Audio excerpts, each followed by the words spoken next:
Hello, everyone. I'm Dr. Oni Blackstock, founder and executive director of Health Justice.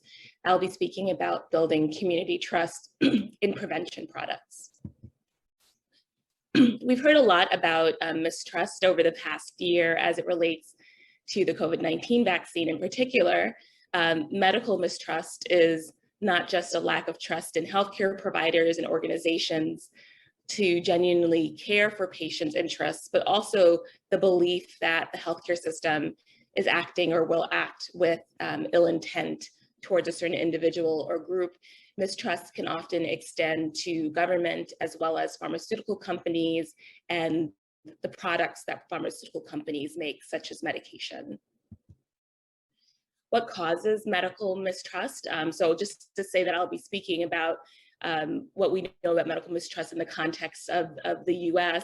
It's a phenomenon that's created by and existing within a system that creates, sustains, and reinforces racism, classism, homophobia, and transphobia, and stigma. And this is also known as inequality-driven mistrust.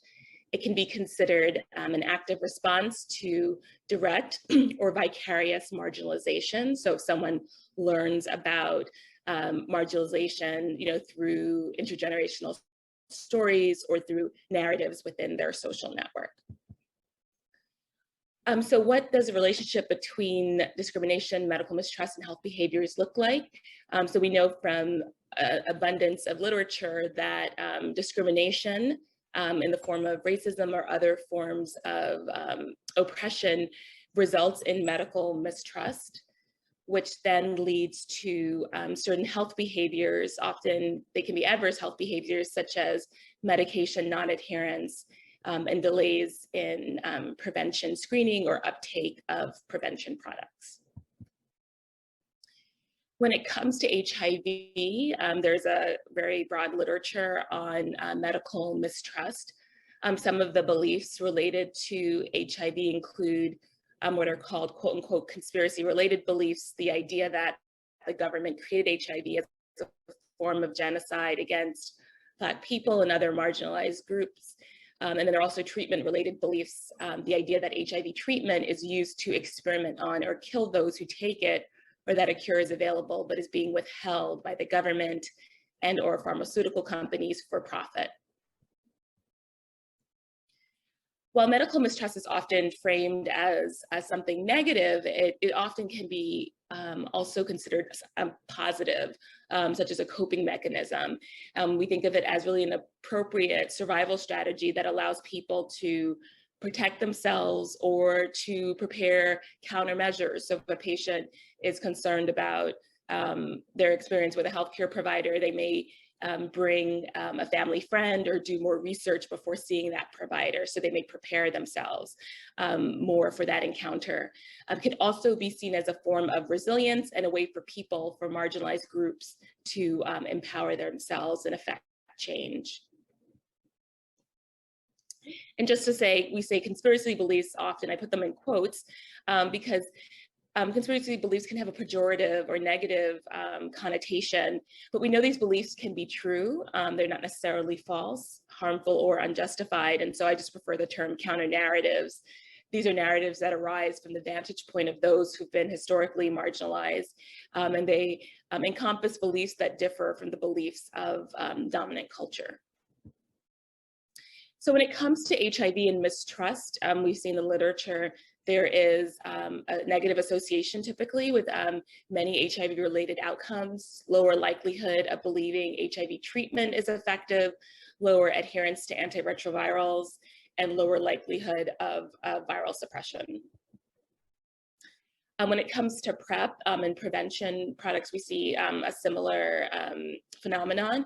This is a quote from a study by Cahill et al., a qualitative study, where the participant said, "I don't believe that PrEP works because if it did, then they'd be handing out the pill like they do condoms. I'm gonna need some facts before I try it. I need to see someone do it and get their results."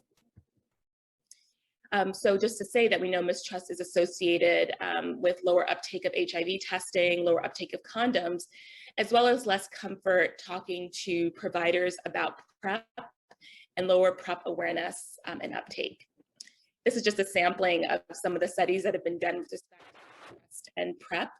This article by Kimball et al. Found that medical mistrust was associated with decreased odds of engagement at all stages of the PrEP cascade, ranging from awareness, willingness, to using PrEP and to adhering to PrEP.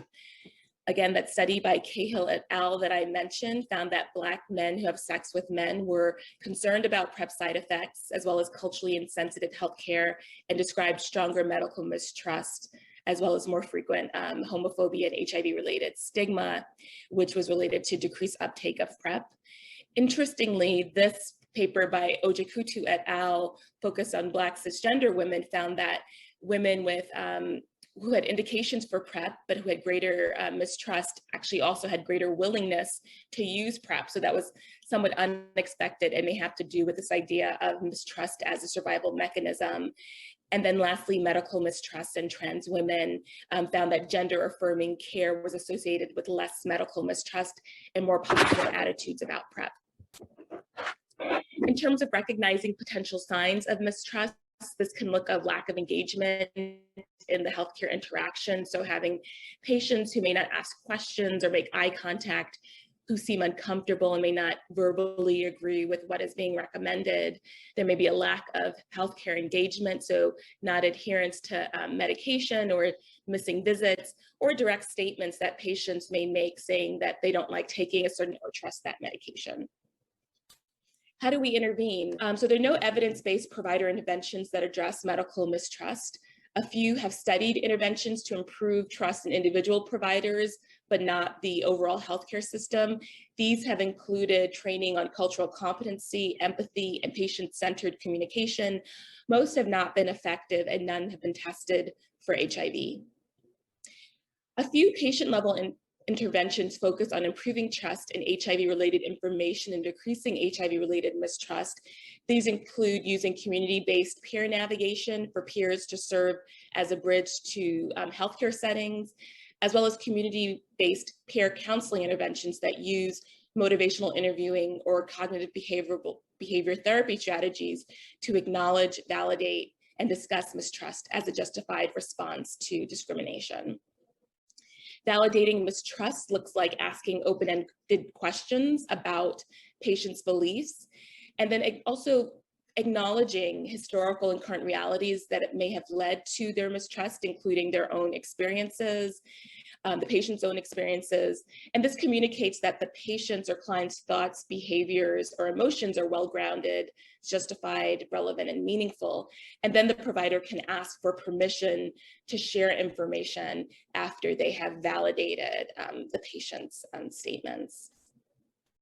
Some questions that providers may find helpful to ask patients include, many of my patients experience racism or some other homophobia or other form of oppression while receiving health services. Are there any experiences you would like to share with me? What have your experiences with the healthcare system been like? And have you had any experiences that caused you to lose trust? These questions can help really open the conversation up so the patient can share what their experiences have been, and the provider can then validate. Also using motivational interviewing techniques such as making eye contact, having an open posture, expressing empathy through reflecting, being non-judgmental, avoiding confrontation, rolling with resistance if the patient expresses that as opposed to opposing it, and supporting self-efficacy and optimism can also be helpful.